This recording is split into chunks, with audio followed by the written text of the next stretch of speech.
Olá, o Entre Linhas de hoje lança luz sobre textos ficcionais criados com base na mitologia africana. Contos de Axé foi idealizado e organizado pelo jornalista e escritor Marcelo Moutinho. Ele reuniu nomes de diferentes regiões do Brasil, que vão de Ney Lopes a Itamar Vieira Júnior.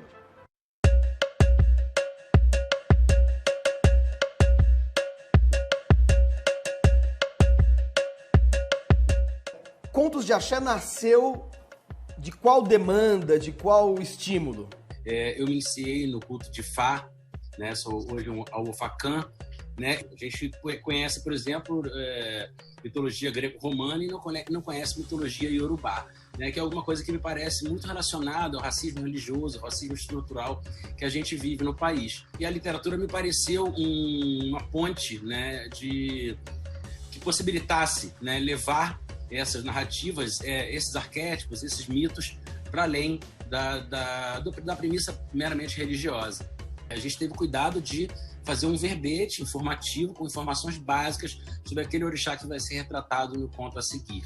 Antes de o leitor embarcar na história ficcional, ainda que ele não tenha os elementos básicos sobre aquele orixá, ele vai ler ali nesse pequeno verbete uma pequena introdução que eu acho que é fundamental para que ele tenha uma fruição estética mais profunda.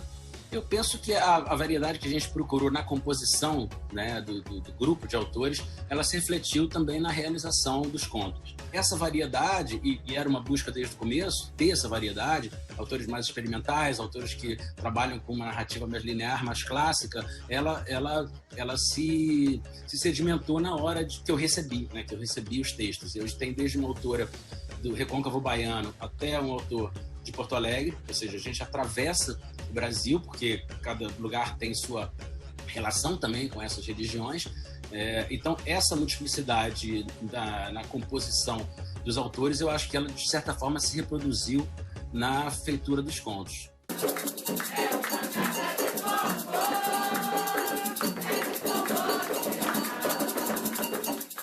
Como é que se deu a sua participação no Contos de Axé? Você escolheu o seu orixá, ele foi proposto pelo Marcelo Moutinho, como é que aconteceu? Eu tenho dificuldade para escrever conto, né? E eu só escrevo quando me pedem. E aí eu me forço, né, a fazer uma narrativa mais curta. Sou filho de Ogum, né, dentro da Umbanda. E aí prontamente o Moutinho já separou para mim, né, para eu escrever sobre o Ogum. Eu procuro retirar um pouco esse aspecto apenas religioso dos orixás e tentar dar uma camada estética, né, de personagem mesmo, né, o que acontece ali. E eu gosto muito também de mostrar que os orixás, eles se distanciam, né, dos santos católicos, por exemplo, que são seres perfeitos. E, na verdade, os orixás, assim como os mitos gregos também, eles são imperfeitos, né? Eles são muito próximos também dos humanos, e eles podem fazer tanto coisas para o bem quanto para o mal, né? Então, me parece que eu quis, na verdade, colocar essa ambiguidade, tanto na mãe do personagem, né? Quanto também na figura do próprio orixá, né? Do próprio Ogum.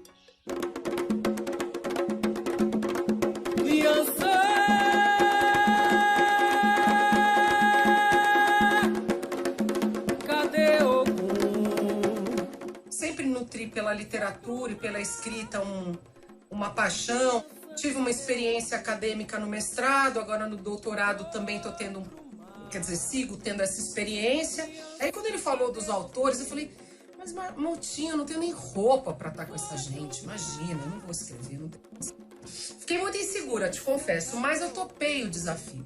Eu escolhi Xangô, né? Eu tenho também um enredo com esse orixá, o fato de eu ser uma pessoa de candomblé e ser também uma filha de Xangô, isso me deu isso abriu um pouco a janela para eu poder me inspirar e escrever a partir desse arquétipo, né? Eu acho que a construção desse conto, ela é quase que uma música.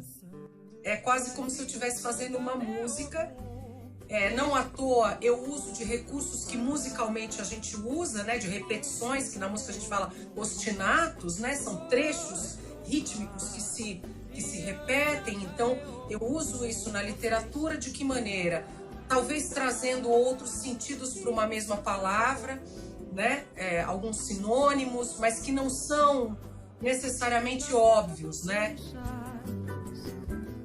Em luxuosos transatlânticos, os negros vinham da África para o Brasil, gozando de mordomias faraônicas. Chegavam aqui com ar fagueiro e juvenil.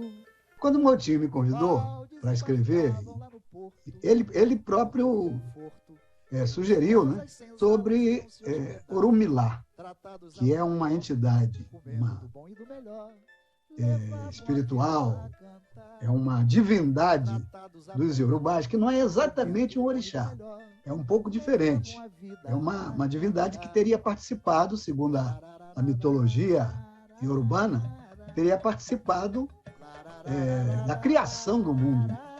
E eu escrevi carregando assim muito no mistério também, né? Deixando muita coisa oculta, né? Que afinal de contas a gente está falando de uma divindade toda especial que não tem um arquétipo. Minha literatura de ficção é toda ela calcada na minha experiência existencial, tanto como negro, como suburbano, carioca, e como um adepto das religiões de matriz africana. Isso está muito evidente na minha ficção.